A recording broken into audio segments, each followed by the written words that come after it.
This is The Big Breakdown, a long look back at some of the biggest stories we're covering for you at the Hidden Killers podcast and True Crime Today. This is Hidden Killers Live with Tony Bruschi, Stacey Cole, and Todd Michaels.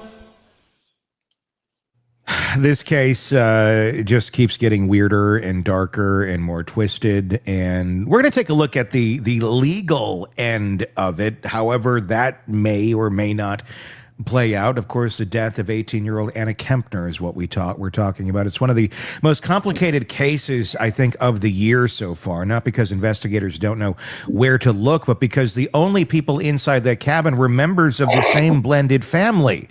We have Anna found concealed under a bed, a 16-year-old step-sibling publicly identified as a suspect, a stepmother invoking the Fifth Amendment, conflicting accounts inside the family, custody filings referencing potential criminal charges, a family in total collapse, and now this. And his grandmother says the 16-year-old doesn't remember what happened and was an emotional wreck.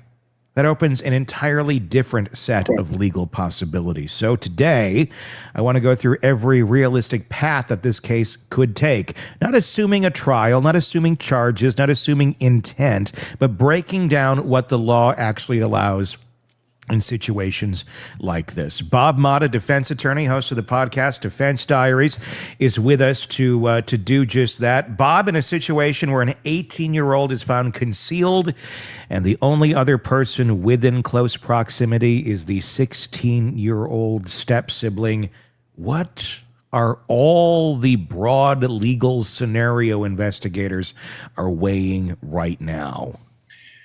Well, since they're essentially getting stonewalled from at least portions of the family, that makes it tougher. Yeah. You've got grandma coming in with her. I mean, how does grandma know that he doesn't remember shit? Right. You know, I mean, like that's the first thing. But stripping away the problems that investigators are going to have getting information from inside those cabins. Okay, like from the family, they're going to really have to kind of try to piece it together in terms of video from the cruise ship, which I'm sure they're very actively compiling. If they haven't got it all already, they're going to have to follow the best they can where Anna was. You know, they're going to have to build that timeline out, because here's like the legal scenarios. It was either an accident and then panic. You know, like something happens, like they seem kind of old to be roughhousing to the point where, you know, like somebody falls, hits her head. Oh my God, I didn't mean to, you know, have her hit her head. She's bleeding out. What the fuck should I do? You know, you've got the potential for a medical emergency that was mishandled. You've got, again, just like maybe a fight that broke out between the two of them, whatever the hell's going on in that family. And again, something happens where the intent to kill wasn't there, you know, that it was a physical altercation, but, you know, the end goal wasn't to kill somebody. You've got impairment, you know, drugs, alcohol. You've got the issue of trying to get the kid evaluated, like to see if this trauma-induced memory loss thing is like real. You know, there's obviously the possibility of intentional harm, you know, and then probably the least likely, unless it's same cruise ship that Amy Bradley was on, and you got the dude, the dancer. Is he still dancing all these years later? Yeah. or it's encore time. You know, third party involvement, but that seems the most unlikely considering the concealment of her body. You know? Bob, can I throw something in here? Before we get rolling on Anna and the stepbrother here, does the cruise line itself have any legal exposure here in this? Because did they have policies talking about who could be rooming in a specific cabin? These are two unrelated. Well, they're related, but they're unrelated biologically teens sharing a cabin. I would think there would be some rules against that. Maybe. No. Maybe. I mean, I don't know. Because so what did they get two cabins? There was multiple cabins, and Right. it looks like it was, when you're traveling with children and it's a blended family. It's not a crazy scenario that, okay, the teens are staying in this room together. Now, was it a bad decision to put the 18-year-old with the 16-year-old boy if there had been awareness of allegations that he was making her feel uncomfortable in some way, shape, or form, if there had been any sort of history or pattern of behavior, which according to the boyfriend of now 18-year-old deceased Anna Kepner, there was. The boyfriend has said publicly that he had tried to warn the family that he was on a video chat with her one night, and that the boyfriend had come in and basically tried to mount her in fewer terms, and that you mean was horrified of this man. The stepbrother, Stepbrother, not the boyfriend.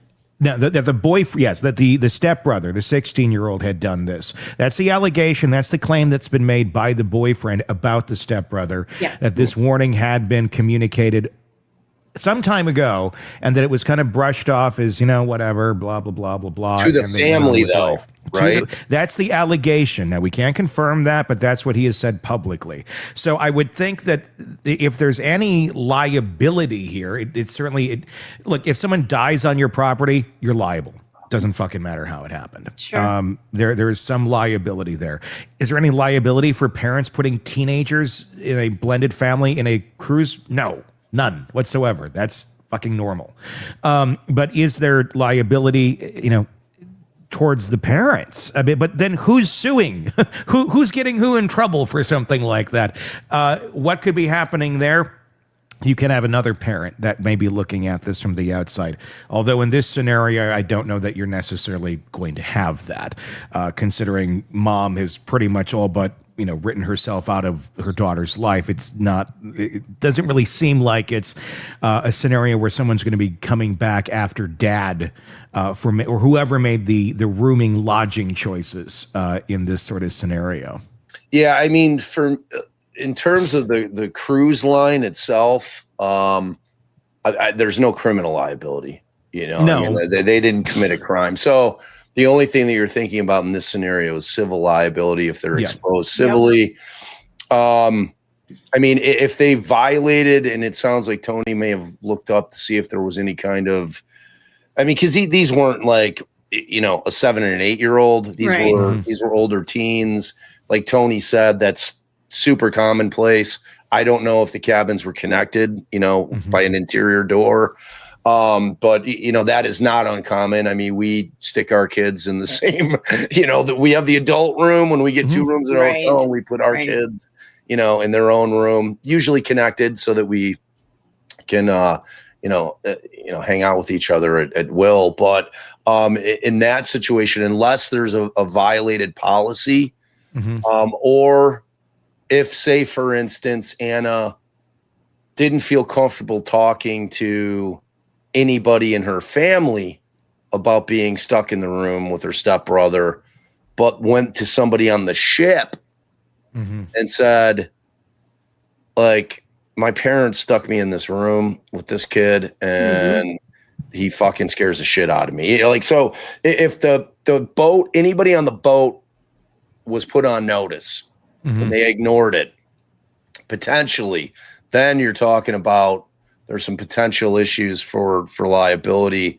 that could bear some fruit. I mean, the other thing is that the family, or say, for instance, they caught something on video, that somebody noticed, or somebody saw something out when they were milling about in one of the, 20 dance clubs on the boat, or somewhere that there's, the public is out there in the activities, and and somebody noticed something off and said something to the ship, and they're like, well, sure, I saw something, and it may be nothing, it might be something, but so if they find out if there's notice, to which you're really not going to know through civil litigation until you get the discovery, but you're going to find out through the criminal investigation. So that like if somebody is charged and shit starts coming out that Anna had gone to somebody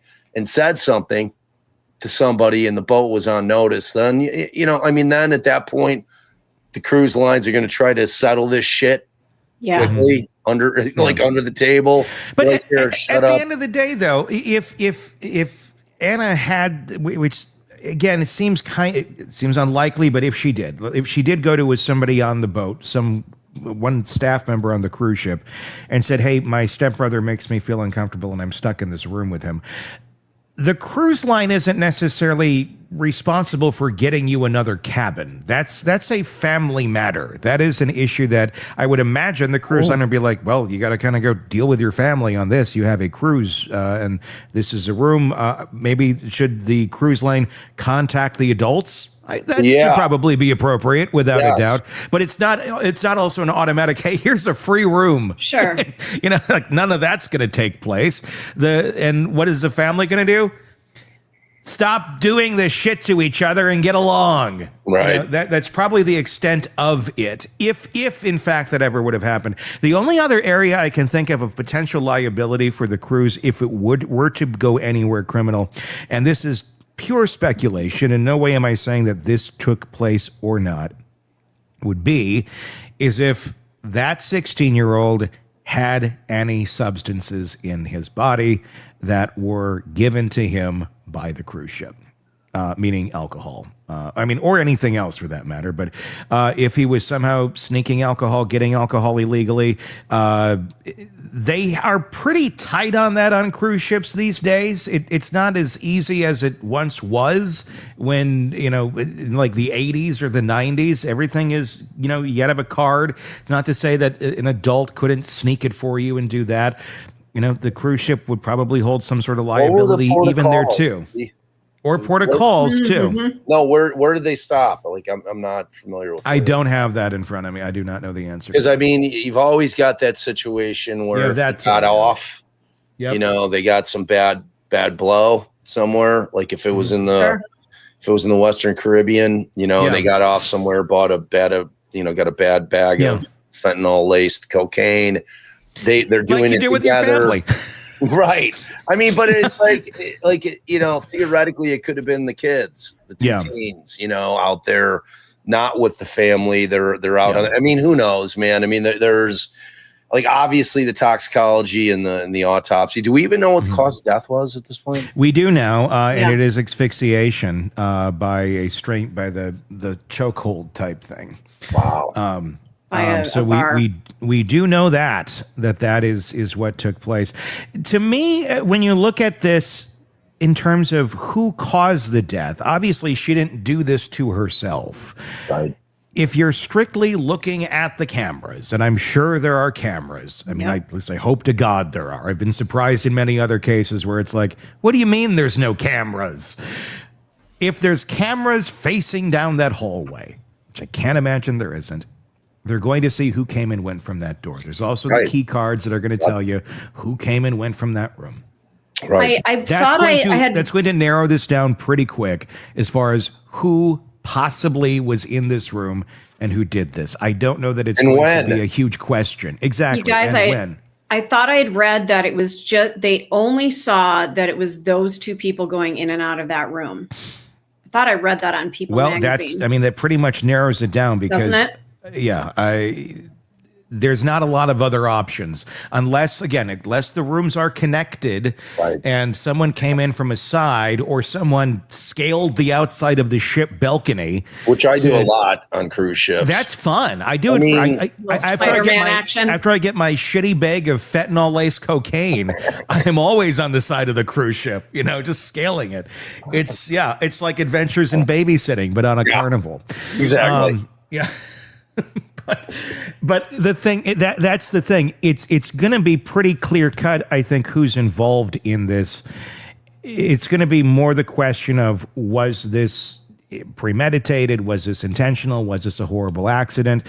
And then what occurred after? Because obviously there was an intent to conceal in this point. This wasn't a, holy shit, we were horsing around, I was being an asshole or whatever, and I took it too far, and now she's not breathing.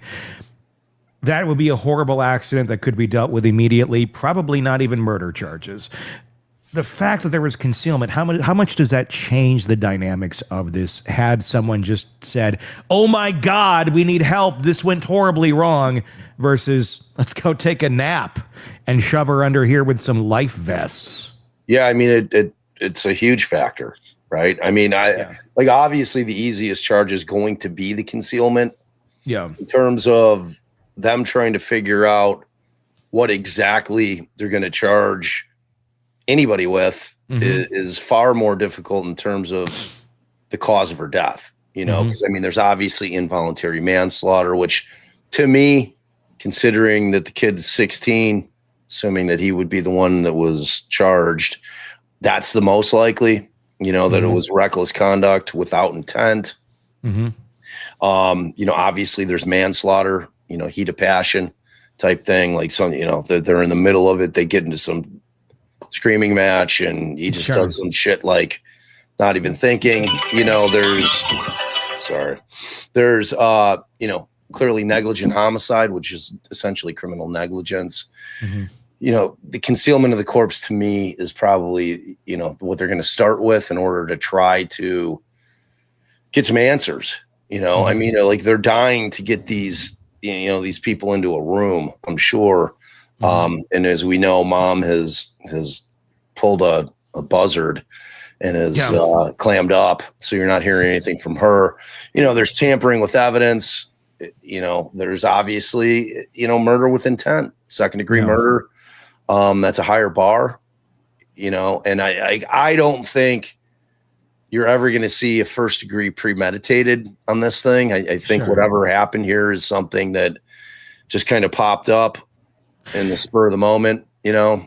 How difficult does this make it for investigators and the state when they're trying to look at this, if this is, you know, in fact, a murder, second degree or whatever it may be, when you traditionally, you know, your victims, your survivors of this, the ones who would be rooting for let's figure this out, let's get justice for our loved one who has died here, are part of the same family, are part of the same team, and there may be, as horrible as it sounds, and I'm this is just my opinion, but you know, there are situations where they may not want harsh penalties for a member of their own family, especially if they are looking at it from a familial prism of, well, you know, he was horsing around and it got out of hand. Did he make a bad choice? Yes, but he's only 16.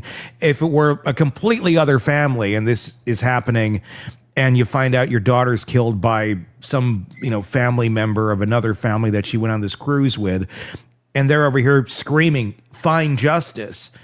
They're over here shutting up. We don't want to talk. We don't, you know, I'm going to plead the fifth. That's got to make it a little more difficult. And does it, how does that affect charging? Does it affect charging at all when the folks that you're trying to seek justice for, including the dead woman, may not necessarily be, you know, shouting for justice? I mean, that's not going to matter. Like we don't get to decide as citizens, like, oh, well, you know, yeah, some shit went down in our house, but we're good. You know, we don't want you to handle it because, you know, I mean, it was a family thing. That's, you know, if a crime was committed, a crime will be charged. You know, to me, kind of the bigger issue is going to be always trying to prove intent if, in fact, this kid's memory loss is legitimate. You know, I mean, and again, we're getting into that whole realm of mental illness, you know, or is this thing like, was this kid suffering from some mental illness that was undiagnosed, or was it diagnosed previously? Was it a situation where he literally has like dissociative amnesia? You know, I mean, there is a lot of documentation out there that that's a thing. You know, like it, not necessarily in the moment, but after the fact, like where this thing happens and you just can't remember shit. Like you just black out from it, you know, and the brain is doing what the brain does. It's trying to protect you psychologically, so it blocks out memories of traumatic events. I mean, if that kind of shit is real, it makes it really, really challenging for any prosecutor looking at this to say, okay, I don't even know which way to go with this, because I don't know what we're going to be able to prove in terms of the intent side of it. That's part of my argument is basically, if he's got the amnesia, he's not saying anything, and you don't have basically supporting evidence. You don't have a family that's going to step up to the plate. Even if there is evidence, and I'm not saying this is what's happening, I'm just throwing it out there as a scenario.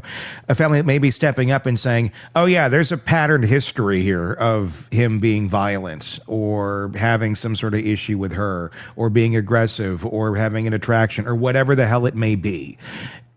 You may not necessarily have that piece coming to the table. And if you don't have those pieces of evidence that are going to support the character and support the possible issue between these two characters in this story, and you just have the one kid saying, I have amnesia and I don't remember exactly what happened. Clearly, the evidence shows there was a strangulation chokehold that went on here that killed her. Where do you go with it? Yeah. I mean, it's really a tough thing. I mean, at the end of the day, what I think probably will take place if a prosecuting attorney decides that they're going to take a swing at it, or like, all right, well, we're going to charge them and we're going to let them, them being the defense, try to figure out. We're going to say he intentionally killed her based on the facts and the evidence that we discovered. Look, we saw them come back into the cabin together at 10 p.m. and we never see her again. And they're the only two in the room. And she was asphyxiated. So she didn't do it to herself. We know he killed her. This is, and more likely than not, what they typically do, they'll overcharge, and then and they'll let the chips fall where they may. I mean, that just from circumstantially, the kid's got some legal problems. I mean, like you said, there's going to be video of them coming back into the room, or if she came in first. Hour later, he comes in stumbling down the hallway, whatever, if he was able to score booze somewhere on the ship or whatever, and then they see him come in and then they see him leave out. Yeah. Like, 25 minutes later, she doesn't follow. They never see her leave the cabin again. So, I mean, they're going to build the timeline. They're going to be able to kind of figure out when this happened.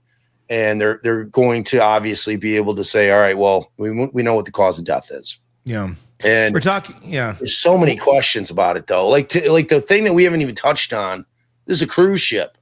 I mean, who has jurisdiction? Who has jurisdiction of this thing? Yeah. We are talking with Bob Mott, a defense attorney, about the Anna Kepner case. This is the 18-year-old girl who was found underneath a bed on the Carnival Horizon by housekeeping. Later determined that she was killed by asphyxiation, essentially. The suspect at this point right now is a 16-year-old step-sibling who was sharing the room with her, and there's a lot of questions about what exactly happened in that room, what happened prior to this cruise. Was there warning signs that were ignored? Bob, is there any world where the 16-year-old walks away without criminal charges being filed against him? Is there any world where they can look at this, where the family is very adamant and we don't want to press charges? Not like they really have the choice of pressing or not here when someone's dead, but is there any world where they can look at this, or they may process this and go, horrible accident, over, stimulated, over testosterone, asshole 16-year-old that was horsing around, did this chokehold, and it was a total fucking accident, but freaked out and then hid the body. Is there any way that there's no charges against this kid? I don't think so. No. I really don't. In terms of the fact that they know how she died, and it appears to be at the hands of another, and it appears to be that the only potential suspect is the stepbrother. I don't see how he's going to avoid charges. Being that he is a minor, it's treated differently though. I mean, it's the question then becomes: are they going to try him as an adult, or are they going to try him as a minor? You know, if you were to ask my wife, she's always adamant that the kids whose brains are not fully formed, which a 16-year-old's brain is not fully formed, you know, that they should never be charged as an adult, you know, but they do it. We see it all the time. They charge kids in some of these cases that are just brutal as adults. You know, so that'll be the first question that they're going to have to try to wrangle with, whether or not they charge him as a minor or as an adult, and then kind of move from there. But I cannot see any set of circumstances based on the fact that they know that she was choked out. Yeah. You know, that he's not going to get charged. Reports are that he was an emotional wreck once they discovered the body. Yeah, no shit. Yeah, Yeah, right. Well, I mean, you could have a very stoic, you know, he could have been in the buffet line, you know, for more tacos or something, and like, hey, we found a body in your room. It's your step sibling. Okay, great. Do they have the green salsa though? You know, I mean, you could have that. So the fact that you do have someone that is showing remorse and isn't co-burgering it. Right. That's a good thing. I mean, it's not a good thing, but it shows Empathy. You know, empathy. It shows recognition that something horrible took place, or just complete delusion that he thought that somehow nobody was going to figure this shit out. True. Yeah, that's true too. Boat. And he's like, oh, you know, I don't know. What are the tears for? Yeah. Yeah. I mean, like, to me, clearly this was an interior cabin. I'm assuming this was an interior cabin because I have a sneaking suspicion that the body might have gone off the side. That's right. You know, like, I think that's probably what, you know, so I'm assuming it's interior cabin. They didn't have the sliding door and the little balcony to toss her over. But yeah, I don't know, man. I think that the kids, I mean, that's going to be the interesting part to see where this thing goes from the psychological evaluation of the kid side of it, you know, just to figure out what the hell was going on with them. You know, I've been on cruises in the past, and Tony, I know you've gone on them, and they're lovely vacations, but there's just this slight danger lurking. Like, if you want to get rid of somebody, just shove them overboard. I mean, right. It's hard to disprove it. Yeah. You know, like, oh, I don't know. She was leaning over and fucking just fell over. You know what I mean? The deck was wet, you know? Yeah. Right. I mean, yeah, there is that lurking sense of doom on cruise ships sometimes. They're you know, and they're dizzying, you know, especially the big ones. They're just like a huge maze of hallways, and it's, I don't know. There's so much unknown about them. I mean, from the weather to what kind of a group of people end up on the ship at the same time. There's so many variables that it just, to me, seems like the perfect playground for somebody who wants to do something nefarious. Yeah. But you're on camera everywhere. I mean, True. yeah, you could do something there are prisons on, there are not prisons, but there are jail cells on cruise ships. It's not the Love Boat anymore, folks. No, it's not. But let's talk about that a little bit. The fact that this did all take place at sea. How does that play into the legality of all of this, into jurisdiction, into how this goes forward, if at all? It's a fascinating question, really. So, kind of preparing for this, because I don't do maritime law, but in terms of the jurisdiction, what I was able to kind of dig up is that most cruise ships are flagged. So they have a flag or a registration in whatever country is kind of their, you know, they elect to have as their home base, like whether it's the Bahamas or Panama or whatever. And it could be for various reasons, taxes, you know, the places that most are you know, almost none are registered to the U.S. I think there's one cruise ship. There's one, I think, that is registered, and that's like it. Liberia. Everything's like Nassau or other countries for the most part. Exactly. Yeah. So, you know, you're going to have the flagged state or country is going to have the primary jurisdiction under maritime law, you know, but the problem with that is it conflicts with the reality, the practical reality of it. Like who's conducting the investigation at this point? I mean, you know, it's like, and it also depends on where the death occurred. So they're going to have to really try to narrow it down. If it's territorial waters, like say, for instance, if they were in a port of call, you know, and I think the rule is if they're within 12 nautical miles of a coast, that country has jurisdiction. Wherever they may have gone in as a port of call. If it's out international waters, it's going to be the flag state. If they're on the way home and they were getting in closer to U.S. territory, or they were in U.S. territorial waters, U.S. has jurisdiction. So, I mean, it's going to depend a lot on the timeline that they're able to build in terms of who is going to be handling this. It's something like this. No matter what, there's a tragedy. People want to point fingers. People want to blame somebody. People want a boogeyman and everything, where if only this happened, if only this was done better, this couldn't have happened. And because in reality, that's the truth. And I think a lot of folks are starting to look inward here at the family and at the parents and at the decision-making processes. And there's a lot to glean off of the information that we've already gotten about this family, of maybe not the best choices have been made in the past. Again, nothing necessarily to do with the cruise itself, but a pattern of behavior nonetheless. If there is, I mean, let me ask this, is there or could there be any sort of liability criminally for the parents, or who, if they had known that there was a threat to Anna, that there was issues with this boy and her? And here's another one to throw into the mix. She's 18. He's 16. She's technically an adult.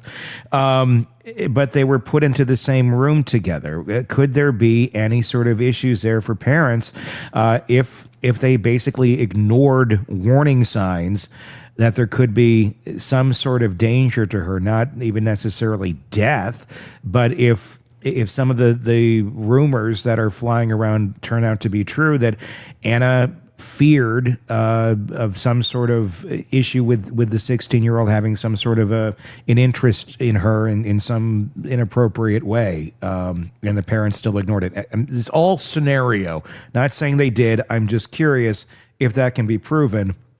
Could they face their own charges for putting them into a dangerous place? Yeah, I mean, obviously not anything related to the homicide itself. Yeah, you know what I mean? But yeah, I mean, there could be some endangerment type charges if they had knowledge, you know.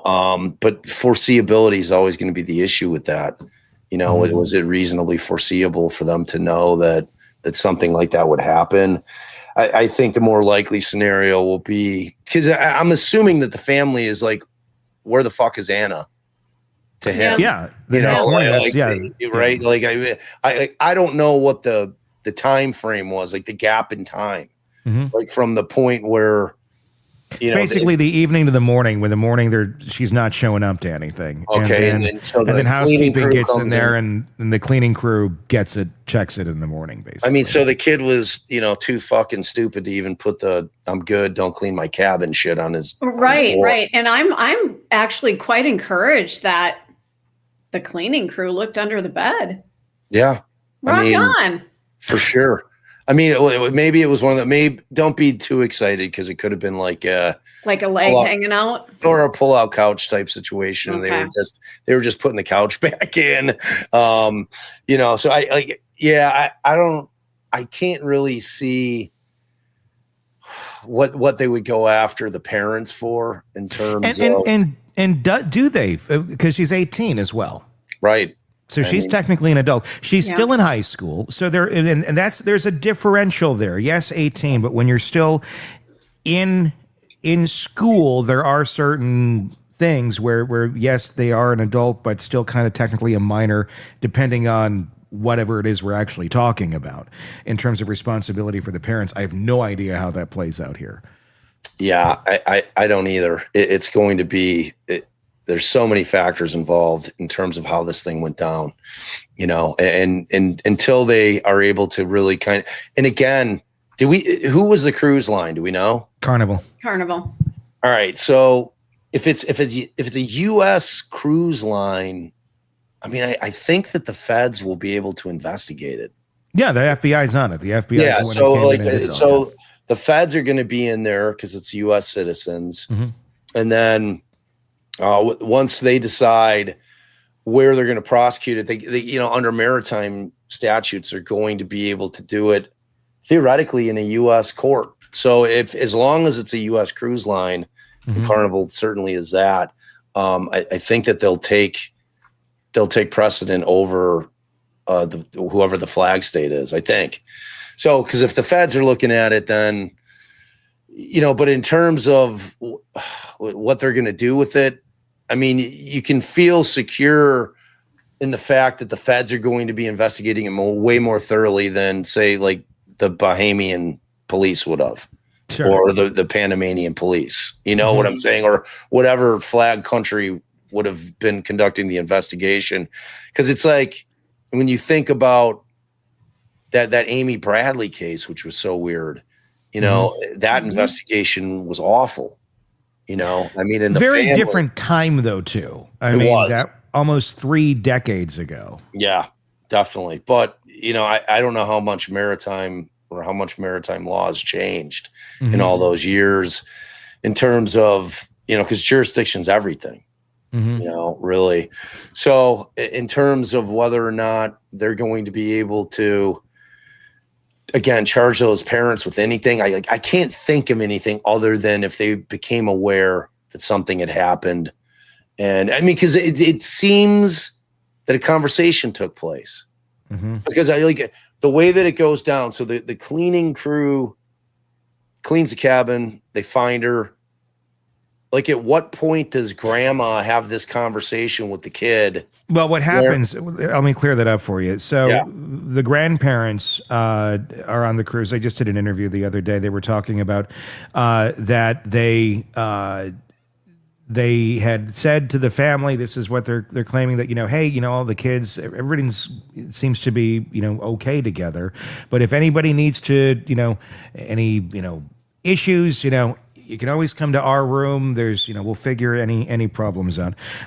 They're sitting there in the morning, and then they hear the call over the loudspeaker that there's a medical emergency in room, whatever the room number is. They know that room number. It's that room number. It's their grandkids' room number. And they're like, what the hell?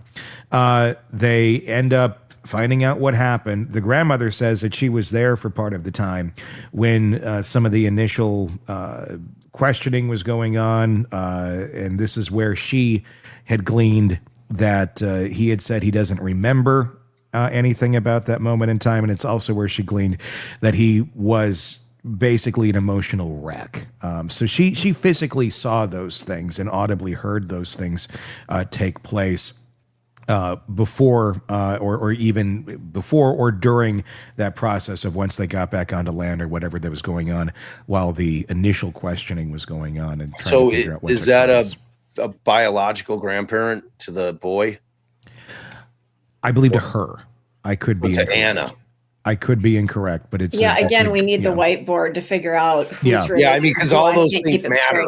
Yes. Sure. Right? Yeah. Like, so it would seem to me, I believe it was Anna's. So the victims, which is strange that, like, how long had this family been blended? Like, how long were the parents married? This was his third marriage, and it wasn't super long. I believe it's been in the last few years, if I'm correct on that. There was a previous marriage, which had been to the allegations floating around her that these are the allegations, was that it was the previous babysitter. There had been a dismissed claim that had been brought by second wife's mother when she was a minor.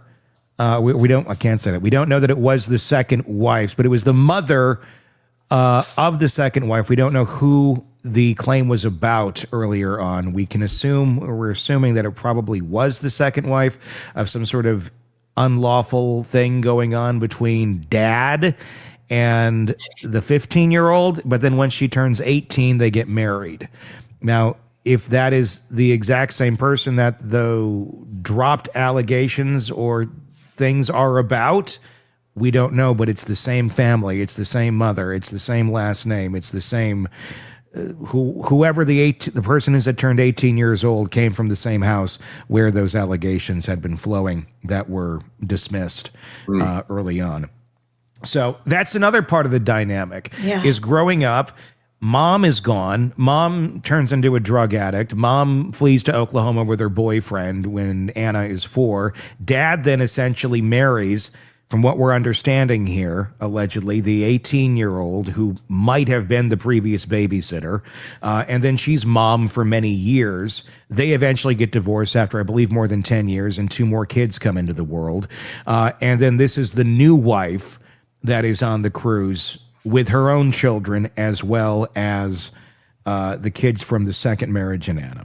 This is the worst version of the Brady Bunch I've ever heard in my life. So, this is an episode of Springer. All right, wait a second. It is definitely an episode of Springer. So who's the mother to the kid, the stepson? Is it the new wife or is it the second wife? Yes, it's the new wife. Okay. So that's one of her kids. So that's why she's clamming up. Yes. Okay. Yeah. And then obviously there's a custody battle going on there with her ex.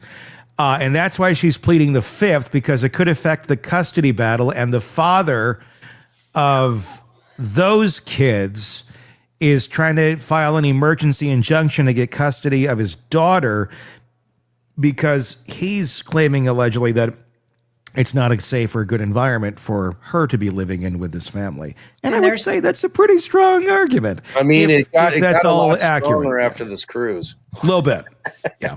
Oh my God. Well, it sounds like you there's might win all some your back pay too, with child support and all kinds of other crap going on behind the scenes.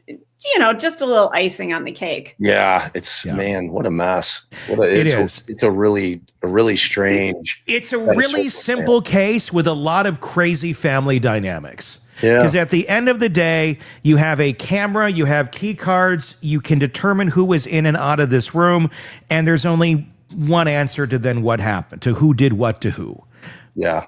That's pretty straightforward. I mean, but then you look at the chaos surrounding all this, and then that's what makes you go, oh, that's why this happened. The collective chaos of a family unit that is enthralled in this type of life, where it's just Band-Aid after Band-Aid and bad decision after bad decision.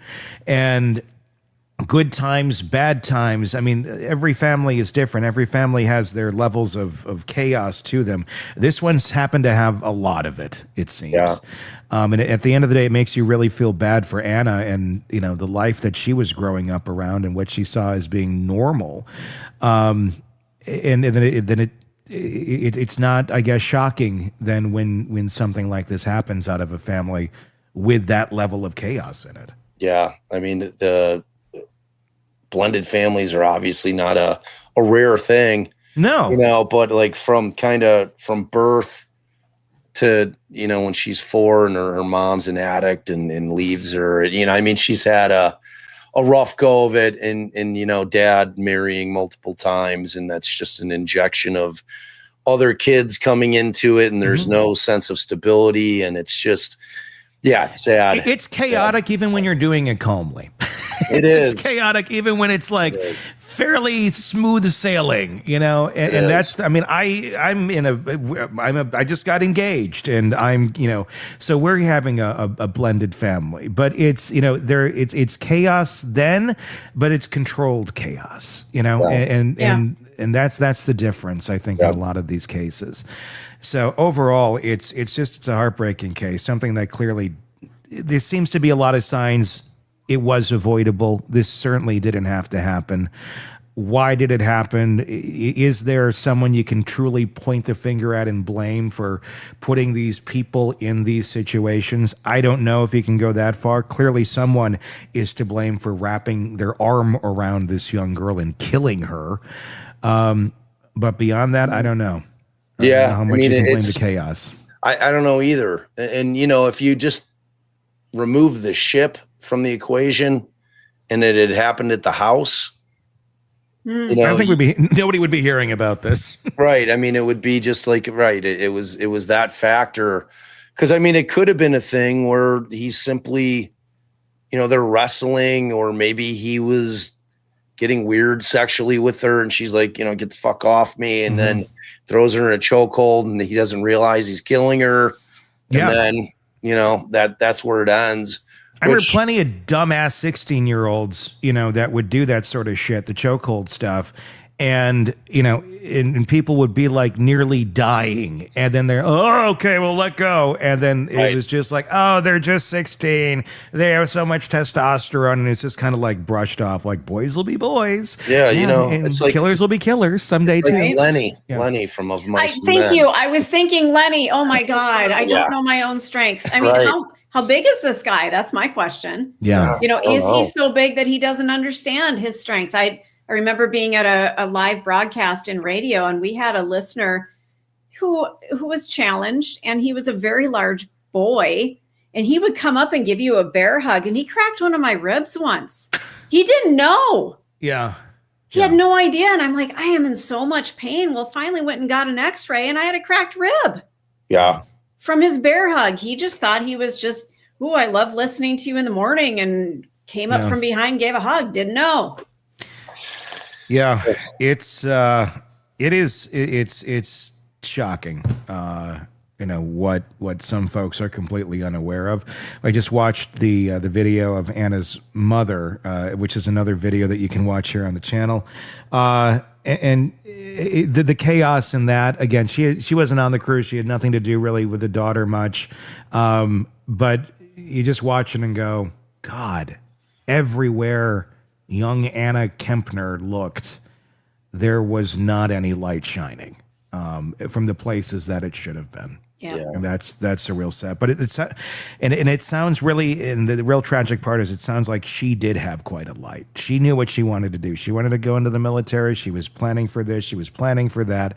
She had, it seemed, she might have been the bright star that was going to break out of the dark family, and had some good direction despite all of the limitations that had been dealt to her, but then was taken out by a very poor decision, or possibly even worse. Yeah, and that's the scary part.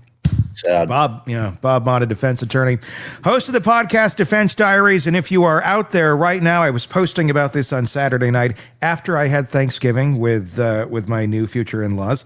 Hey.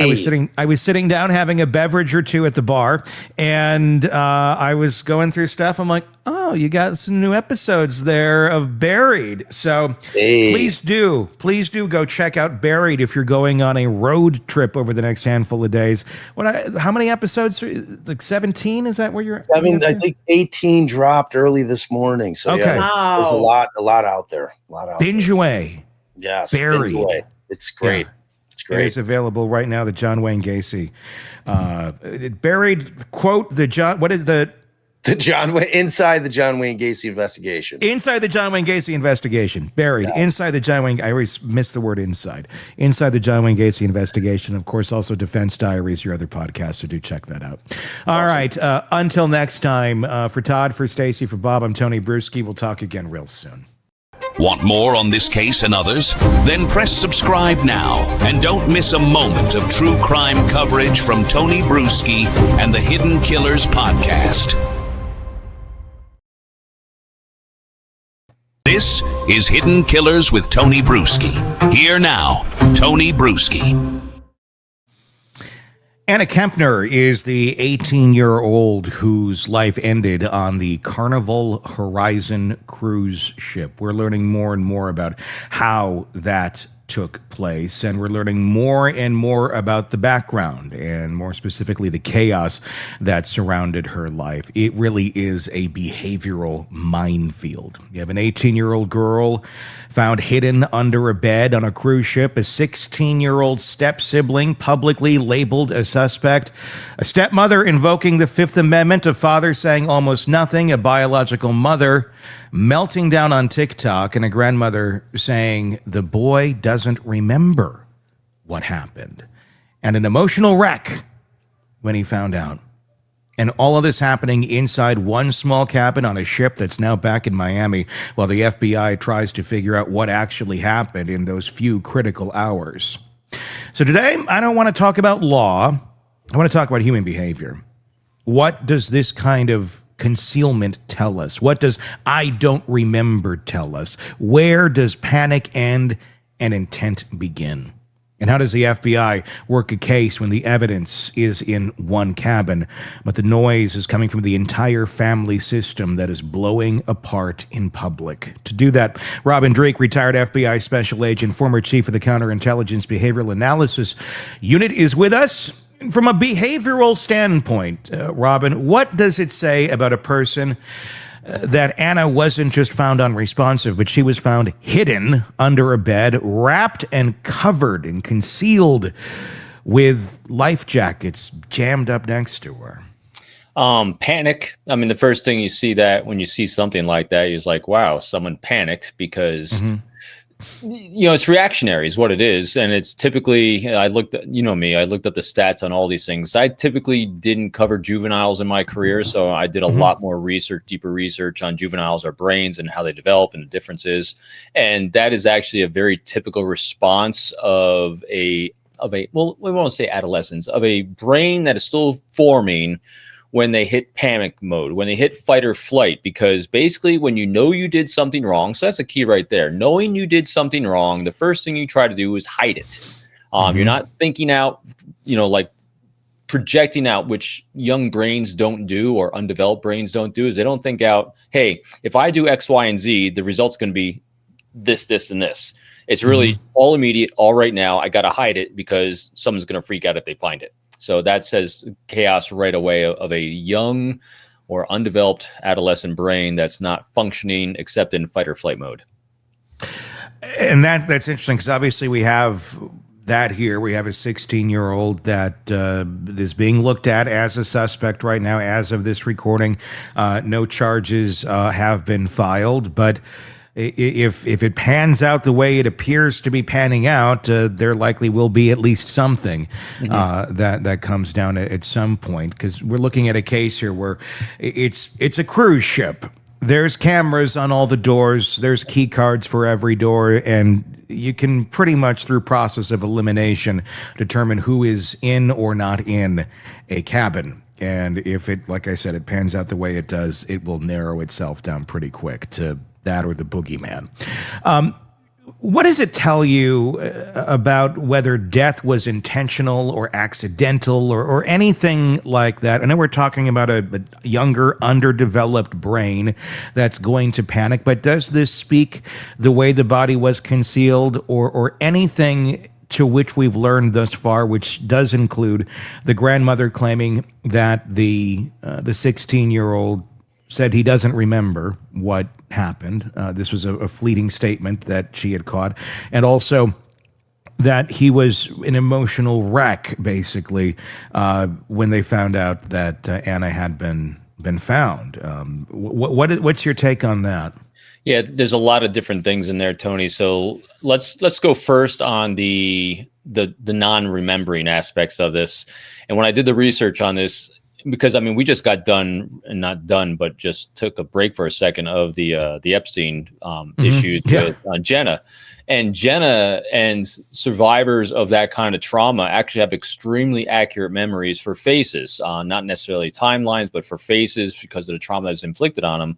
So I was expecting kind of a different result looking at of this, because I was thinking, oh, the guy's got to be lying, but actually, the probability of a unformed, before the prefrontal lobe's fully formed brain of someone who's 16 years old of not remembering a traumatic event is actually pretty dang high. And it's high for both if you're the perpetrator and also high if you are actually just walking into the room and witnessing it. So either way, the trauma is high, but there's actually there's a difference though. And this is where a great investigator and a great interviewer is going to be really able to suss this out. And that is timelining, accuracy of timelining, and also the vagaries of the like 2 or 3 hours before the event and 2 or 3 hours after the event. If it's a real loss of memory and he wasn't involved, then there's going to be a lot of fog about 2 or 3 hours before the event itself, and then about 2 or 3 hours after. And you're going to have a really, really good baseline of that same sort of fog that's coming in. Now, if he is the perpetrator and he still has a non-recollection of doing the event itself, then it'll be tighter and you will have emotional responses in there, and you'll be able to timeline it on the same sort of sequence. And like when we do statement analysis, we always have someone say, hey, write out what you think the events are of that day. You know, tell me what you did in the morning, tell me what you did at the end of the day, and write out your day. And you can then actually see the blocks of time someone typically writes in. And then when someone gaps a time, you can say what happened in here, then you can explore that. I would have him do that as well, but he's going to be very vague intentionally during the time block in which the event happened. He's going to be a lot sharper, closer into that event than if he was just a bystander that happened across the body or found out about it later. And then what will happen is after he gives his first statement, he's going to start building upon it, because he's actually starting to invent ideas. He's inventing storylines. He's inventing excuses, because that's what the brain starts doing. When you are creating a fiction, he's going to keep creating that fiction. Thinks, oh, I got one more thing that's going to be a little better. Oh, I got one more thing that's going to be a little better. And so basically getting a very good interview, as I heard you talking to Jennifer Coffindeffer about this, and she was really spot on talking about someone very well trained in juvenile interviewing really needs to be employed in this, because there's a lot of things in here. Like I would enjoy the challenge of doing it, but I haven't done it before. I think I'd be able to do it. And I say me, someone like me that's a typical interviewer that does criminal investigation, things like that, and typical homicides and things like that as well. But I would think a skill set really particular to a 16-year-old suspect is going to be really necessary in this. Is that assuming that he would be trying to not tell the truth, that he'd be trying to find a way out of this and saying that it wasn't me? If that's how the interview is going, I think initially he's going to try to say it wasn't him. That'd be, or downplay, right? Okay. Well, so you use a great word, downplay, there. And here's what I don't know how you downplay. After I said it, I'm like, how do you downplay? Well, so here's how you do that. So, a typical interviewer, and this is where you're going to blend the two worlds of typical homicide investigation or interview of a bad guy and a juvenile. And that's so the juvenile angle of this. I don't want to pretend to be an expert on that, because I don't. We'll just infuse what we've just learned here. But typically what we're doing is when we're interviewing someone that is very heavily evidenced that they're really the main suspect, like in this case, you do RPMs, rationalizations, projections, and minimizers, because you want to bring closure. You want them to be able to tell their story, because, so here's how you help someone rationalize. Listen, I know you didn't intend to do this. This was just a heat of the moment thing. You're playing, you're roughhousing. You've probably done it a million times before, and you got her in that chokehold, and you've probably done it before, and it was no big deal, and she's done it back to you. But you know what? This time, for some reason, it went a little bit too far. Maybe she did something to you that kind of set you off, and you didn't realize what you did. So that's understandable. So that's how you help someone rationalize away you just murdered someone. And so you help them do that. And then you minimize it. Listen, it could have been much worse. You could have been on an outside balcony and thrown her out the window, but you didn't. You knew she's eventually going to be found, so you put her under there, and so you could kind of figure out what to do, because you're emotionally hijacked in that moment. And so that's how you help someone get over the challenge of confessing that they did it, because you don't want to show them their shame. So want to compare this to the Delphi interview. What we're doing is you are saying, hey, I got you. I got a lot of evidence here, but you know what? Evidence is cold. Let's hear your story. There's a lot going on here. You have a history with her. I'm sure you care deeply for her. We've seen you care deeply for her. So you help them. Granted, might be creepy caring, inappropriate caring, but that's not from their context. This is where you have that deep active empathy. You see world through their context and lens, and help them feel safe to confess what the truth is and what happened, without pushing them over that ledge, saying, I go it, you got it, and you're going away for the rest of your life. Because then there's nowhere to go. Then he gets defensive, shields up, clam up, let me talk to my lawyer, and they start lying, diffusing, all that stuff. So that's how a great interviewer works them towards feeling safe to share their story, because you know what? The world is painting you in a really negative light right now. Social media is erupting all over the place. But you know what? I see you. I know you. There's something different here. Let's hear your story. Do you risk putting them, I mean, in a territory where we're already talking about someone, if they're being honest, that may not have the best memory on this, and we talked about how that memory is going to likely kind of cycle through. How do you do it's got to be a tight walk where you don't want to push them away of let me lawyer up and I'm not talking to you, and there's also the I'm just going to give you the response you want because I'm in anguish here.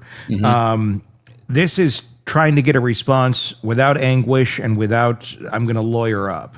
This is let's just try and be honest. But do you risk it all in that of almost doing the same thing of the anguish and the pressure like we saw like in the yogurt shop murders and Delphi and that sort of stuff? Is there a risk though of what you were saying, you probably roughhouse a lot, blah, blah, blah, blah, blah, of them just leaning into that because it's what's being presented in front of them, almost leading a witness to a certain extent, because you're essentially saying, here's what, you probably did, and rationalizing it down in a way that sounds safe to talk about.